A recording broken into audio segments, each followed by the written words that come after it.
მე ვარ აფხაზეთის რკინიგზის გახსნის მომხრე მხოლოდ ერთი პირობით აფხაზეთის დეოკუპაციის პარალელურად. ამის შესახებ საქართველოს პრეზიდენტმა მიხეილ სააკაშვილმა აფხაზეთიდან დევნილ ახალგაზრდებსა და სოხუმის უნივერსიტეტის პროფესორ მასწავლებლებთან შეხვედრაზე განაცხადა. მისივე განმარტებით სხვა შემთხვევაში რკინიგზის გახსნა აფხაზეთის ოკუპაციას დააკანონებს. რატომ აქცევენ საქართველოს პაიკად, როცა ის ხდება დიდი სტრატეგიული მოთამაშე ახალი რკინიგზით, რომელიც საქართველოს თურქეთთან, ევროპასთან აკავშირებს, განაცხადა მიხეილ სააკაშვილმა.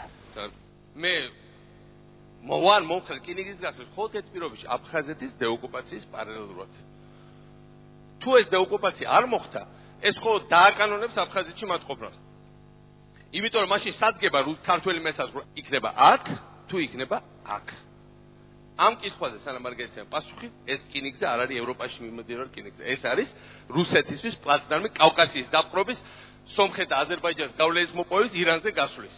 რატო ვარ ჩვენ პაიკი ამ იაფას ჩვენთვის ძალიან მძიმე და რუსეთისთვის ძალიან იაფასიანად გასაგებ მარტივ სტრატეგიულ თამაშში.